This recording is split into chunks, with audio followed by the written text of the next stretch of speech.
Are you ready to navigate the new way to work? Forbes Books presents Dare to Care in the Workplace with Kathleen Quinn Botaw. Here's Kathleen. Thanks for joining me once again for my conversation with Liz Ryan, the CEO and founder of Human Workplace, where they are on a mission to reinvent work for people. Liz, we touched upon it in part one, but I want to go deeper and dive into the human resources function. HR is in the middle of a crisis right now. What can they do to get out of this let's protect the company from lawsuits mindset and into an HR happy place where they're focused on bringing in the right people and creating a beautiful place to work? HR people are heroes and they deserve our respect, and they don't get a lot of respect. I'm sure you hear every day, like I do, oh, HR, they're political, they're this, they're that. They're in an impossible spot. They are in an impossible spot. So Agreed. I would say to HR people, the way to have your voice more strongly heard, the way to have more influence is to have a vision. A lot of HR people say, they've been saying since I became an HR person in 1984, oh, we need a seat at the table. But you don't get a seat at the table. There's no such thing as the invitation to the seat, right? You have to earn the seat. You earn the seat by having good ideas and verbalizing them with conviction and understanding the business and making suggestions that are good for the business. If we allow ourselves as HR people to believe that what is good for the team is good for the organization, which I think you would agree it is, very strong correlation there, then we're going to speak up on behalf of doing the right thing for employees, and we're going to eventually be heard. We're going to be heard or we're going to part ways. But I remember very many times in my 20s having to march up the stairs to my CEO and say, we have to do this thing, or we can't do this thing that you want to do. It's ludicrous. The employees will hate it, and it's not going to be good for us. And I had to be willing really to risk my job. And I hate to say HR people have to go that far, but they do. They do. And they do. I was speaking to a group of HR leaders for an insurance company somewhere in the United States. I never can remember where I am half the time, Liz. And one of the women in the group was asking me, how would you do these things? Some of these things you're talking about, some of these speaking up, making sure you're aligned with the teams, making sure you're aligned, building a great organization. She said to me, and I was stopped in my tracks, well, what if you don't have the permission to do so? Right. And I probably was unpopular, but I said, don't ask for permission. Yeah. Beg for forgiveness. But your job is to represent the voice of the humans who work at the company. And she sat back going, I don't know. I think I scared her a little bit. You nailed it. You nailed it. I mean, you can pay consultants a lot of money, and it's money well spent, to do a voice of the customer study on your organization, right? For a long time, you've been able to get this voice of the customer and really understand what customers want to tell you.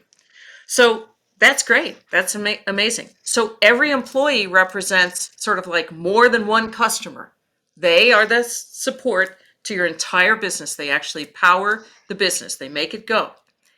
And so to not want to similarly hear the voice of the employees means that we, as the translators of that message coming from the team, are falling down, unfortunately. And if you're waiting for permission, I want to know one CFO who's ever waited for permission, or one CIO. Yeah. They don't. They don't. And we need to see ourselves. The role of HR for me is becomes much clearer when we compare it to the other staff functions, legal and finance and technology. Legal, okay, they are not walking around saying, can I partner with you? Can I be your strategic partner? They don't care whether they're anybody's partner. They say, I uphold the legal requirements of the business. Finance, right? They're not looking for partners. They say, I'm responsible for the short and long-term financial health of the organization at a high level of advisory services to our CEO and the board, as well as the financial operations day to day. There you go, HR. Mm-hmm. I am responsible as your HR leader for the short and long term organizational and human health of this place. That's my job, looking out over the horizon and dealing with the day to day. It's not something where we need permission or we need to go find people willing to partner with us. No, we do our job, and there's a lot to be done. Mm-hmm. There is a lot to be done. And unfortunately, HR has become the great dumping ground of everything somebody else doesn't want to do. And so they are understaffed, undertrained, and undervalued in their companies. So hopefully we can get them up and running, and get them some tools that they need, because they need resources to build out the human resource services in all these companies. They give them benefits, they give them payroll, they give them mental health, employee relations, exit interviews, making sure everybody has all the right tools to do their work at home or in the field or in the office. And there's maybe one or two. And it's just an impossible role for people. And I love your point about the voice of the customer. I actually, in my writings and in my books, it's really, you have internal customers. They're called your employees.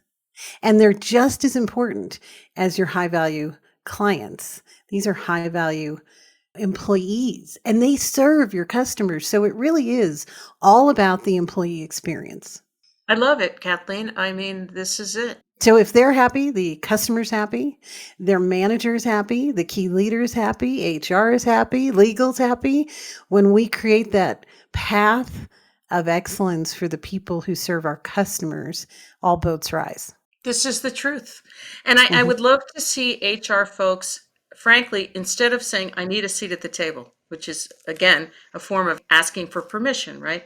Correct. Say, here's my vision, and create that vision in 2 pages, right? 2 PowerPoint slides.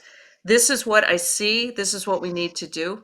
And if the bottom note on the agenda for that meeting that you want to present to the board or the executive team is that here's how our HR staff needs to change, here's how the budget needs to change, we have to be willing to say this is what is required. We have to ask ourselves, really frankly, why do I hesitate to ask for things that I know will benefit the business? Is it because in this atmosphere of excessive fear at work, I am afraid that my boss might not like it? Listen, we don't, as consultants, as HR leaders, we don't help anybody if we don't tell them the truth, our truth. And if they don't like it, that's for them to deal with. That's the learning that Mother Nature has in store for them. Yes, absolutely. And in your work at Human Workplace, do you ever work with assessments with the candidates and the companies that you work with? Because part of this, I think, is about selecting the right people to run our human resources organizations. Because let's face it, Liz, not everybody's wired like you and me, who would walk into the CEO's office or anybody's office, therefore, and just say, hey, listen, this is what we need to do. These are my ideas, and this is the path we need to take. There's a certain person who has that DNA. So do you have any particular assessments that help people understand how people are wired that you would recommend? I think it's a great question. I see it a little differently just from a chicken and egg standpoint. Sure. The assessment might, I'm not a big fan of assessments because I think it's the mechanical aspect. For me, that's very shaky. Look at a CEO, when they meet with someone, is going to get a good read on whether they're someone more like you or me or a little more, Not. Thank you. And so an assessment that says, oh, this person has a very strong background, they're going to know that, right? That's going to be very obvious in an interview. But it doesn't matter, because if the CEO does not want to hear what they don't want to hear, they're not going to hire that person. So the work I believe we need to really do is with the CEOs and with the boards, and shout this message from the rooftops and the mountaintops. You're only hurting yourself You're only hurting your business, your shareholders. Look at, since I became an HR person, every single survey and study I've ever seen has said that when you take care of the employees and you see HR as a strategic piece of the business, it's good for the bottom line. That's not controversial, and yet it No, doesn't that's a happen. fact. It's a fact. And the reason I believe that it doesn't happen is because CEOs don't want to be told what to do. What are people more sensitive about than their own behaviors and their own words, right? Nothing. Nothing. And so the CFO can walk into the CEO's office and say, this was a bad investment. We got to get out of this. And the CEO says, I hate to say you're right, but you're probably right. That's a relatively easy conversation to have on the fear index, right? Because it's just a business decision. The ego is not necessarily in it to the degree that it is when an HR leader walks into the CEO's office and says, "You have got to stop flying off the handle and yelling at people in meetings." Well, you don't understand. That's a business topic. No, it's actually, I'm telling you a business topic that you're losing the trust of your team. People don't want to tell you the truth. You're actually stabbing yourself in the back. You look like a child, like a petulant child. Okay, I'm just being honest with you. And you're going to drive the best people out of this organization. That's a very hard thing to say relative to any other kind of business advice. And so, unfortunately, leaders tend to hire HR leaders who are fearful of hearing things that are critical of them personally, or their behaviors or their speech, are very unlikely to hire HR leaders who are going to tell them the truth. So you have this Fulfilling prophecy. reinforcing self-fulfilling prophecy. It's a closed system. My mentor years and years ago is passed on now, a professor at the University of Chicago, Dr. Dave Thompson. He said, CEOs create a closed system where they're surrounded by people who will not tell them what is aversive to them. And in any closed system, you get entropy. Things break down. Systems have to be open for new input in order for them to grow and flourish and stay healthy. And just like a product that is faulty, you can talk about it internally and fix it, or you can have your competitors fix it for you by coming in with a better product. So unfortunately, this closed system around CEOs and their boards, who are handpicked to not tell them the truth, makes it, as you said, virtually impossible for an HR person.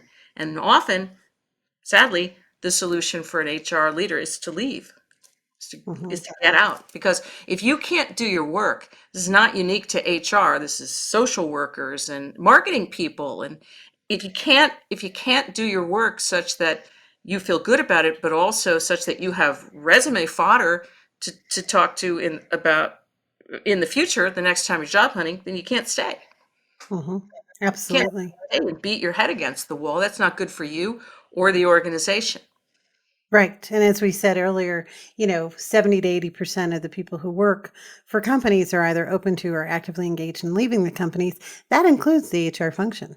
If they can't lead and lead the company where they envision it to go for their function, they're going to quit you and move on to a company that will give them the space to do their work. And, I have, as I mentioned, all the respect and admiration for HR leaders in the world, because the job has gotten harder and harder. And now with, conflict over coming back to work or working from home, I mean, it's a real challenge. And I believe there's going to be a continuation of shakeups. I think there's a lot of head in the sand right now among leaders,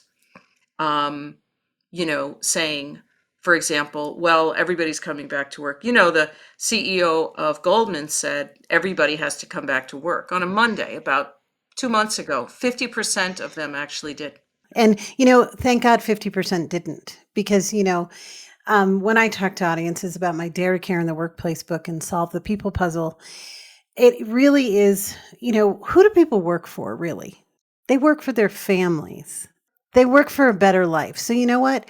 The corporate entity they work for that writes them the check is usually number 2 or 3 on the list of why they get up every morning and put on their costume, right? And their Right. makeup and play their role, to your point earlier. That's why they do it, to have a better life. So That's these great. organizations need to start to understand that they're number 2 and in some cases number 3. And there's 10.1 million jobs out there and only 6 million to fulfill them. So those people at Goldman have choice. That's a great observation. Why do people go to work? The employer and the job is a means to an end. And isn't that how it should be? Isn't that how it should Mhm. be? Why would we think still the email and the comments that I get, it's sort of mind-blowing. I only want to hire employees who are aligned with our mission. Why would you care? They have their own mission. Aren't you excited about hiring someone who's excited about their own mission in their life? Absolutely. And on a path of purpose and That's dignity and it. providing for their family. And they're going to be happier. To have the, I guess, humility or the humanity to say, of course, our company has a mission and I'm excited about it. I run HR. Of course, I'm excited about it. But I understand that every single person comes to work for their own set of reasons and their own, what it represents on their journey and what they need. If I can just allow people to, plug into their power source to some degree at work, whether it's being creative or the social affirmation or climbing the ladder or whatever it is, I win. I don't have to Mhm. also control them and what they say and what they think, and whether they have their camera on. I don't need to control all that. I get all the good stuff. And the reality is they can't control another human anyway. So stop trying. So true. It's so true. So shifting gears because I have you. What do you think about the state of journalism in our country right now? Because you are one of the best. Oh, thank you, Kathleen. Boy, oh boy. When I was a kid, I babysat for a lot of journalists. And it was a really esteemed job. These folks took their jobs very, very, very seriously. Not to say journalists don't now, but they were really treated like royalty. And there was this sort of mutual reinforcement between the journalistic organizations and the people in them. And it's just become kind of like HR, very, very hard for journalists. I mean, it's hard to make money. Every Mhm. time that I went on an interview about my book, Reinvention Roadmap, when it came out 5 years ago, every single time the journalist would veer at some point in the conversation. I came to expect it away from the topic, this book and career change or whatever, to their own situation, of course, because they were earning nothing and writing two, three, four stories a day, and the role has really become very, very difficult and underpaid because the income generating models for journalism have not kept up with the way the world works now. Paper newspapers went largely away, and we know all Mhm. that, right? Mhm. My dad was a magazine publisher, and he Mhm. said in the 1980s, publishing a magazine right now is kind of like a license to print money. But in the future, it's going to get harder and harder and harder because advertisers only want to reach their very, very specific audience, and it's harder for magazines to collect that audience. And this is why so much of the money, advertising money, went online, where you can get ultra specific about demographics to the Mhm. detriment of sort of general news and all that kind of stuff. So I think journalism is also like HR in kind of a very tough place. We have valiant, heroic journalists facing, mortal danger and putting themselves in very difficult situations, and they're heroes and they should be treated, like heroes. But unfortunately, we also have a lot of stuff that isn't even journalism, that Mhm. is just, clickbait and just, filler, and it's popular. It's popular with publishers, and it's very hard for people sometimes to tell the difference. The Right. standards for what's published are just like falling by the day. So you can't believe sometimes the difference, for example, between a headline and then the actual content of a story. It's like that headline doesn't even relate to the story, but it's designed to get views, and that's all the publisher Mm. cares about. Right. The views is all they care about. And, communication, there's so many components to communication. And the art of writing is lost. It's lost, the art of writing, and everybody wants everything in a video and a soundbite. That's it. Right, right. It's true. It's true. I love writing, and for me, Clearly. thank you. Getting complex ideas, or what might be viewed as complex ideas, out in a comprehensible way, writing with a human voice, in a conversational tone is really important to me, and I labor over stories. But I remember the first online column that I wrote. I won't mention the publication. The the editor said, "So you're pretty good at writing content for online?" And I said, "I've been writing for print, but it's not different. It's the same. It's the exact same thing. Maybe the stories are a little shorter." And he said, "No, no. From what I understand, you just stuff your column full of keywords. That's the key." And I said, "Yeah, Good not God. me, though." What? No. And you're an editor. Just we're going to get commoditized anyway. Don't commoditize yourself. Mhm. Don't diminish yourself. Um, I I'm think not. that's your whole point. Thank you, Kathleen. That's a That's very your whole good point. observation. Yes, don't diminish yourself no matter what position you're in. Editor, writer, HR, employee, CEO, key employee. We all have a voice. We all need to communicate to build a better environment. So I would be remiss if I didn't ask you about your time teaching Sound of Music, because it's my favorite thing in the universe, Sound of Music. So, hey, can you give us a little tune from Sound of Music? You're not Here's the prepared for it, Sound I of know, Music. but Let's see. Raindrops on roses and whiskers on kittens, bright copper kettles and warm woolen mittens, brown paper packages tied up with strings. These are a few of my favorite things. Girls in white da-da-da-da-da. dresses, blue satin sashes, and so on, like that. And it ends at a high note and all that kind of stuff. But in Colorado, the musical theater opportunities are a little bit limited. Yep. And so I was happy when anyone called and said, "Hey, can you do the Mother Abbess?" Oh yeah, I'll be right there. Sure. And it's a great part. Well, it's a wonderful part, and I love it. Thank you for sharing that with us. Not at And all. you now have become one of my favorite things.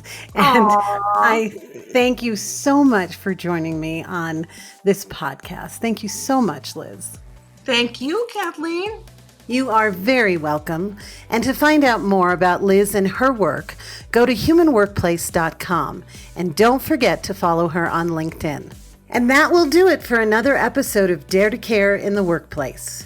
I hope you enjoyed the show, and if you did, make sure you take a second to subscribe so you automatically get my new shows when they drop. Also, if you have a minute, I'd love if you left me a review so more folks like yourself can discover the show. Until we meet again. This has been Dare to Care in the Workplace. To connect with Kathleen, go to KathleenQuinnBotaw.com.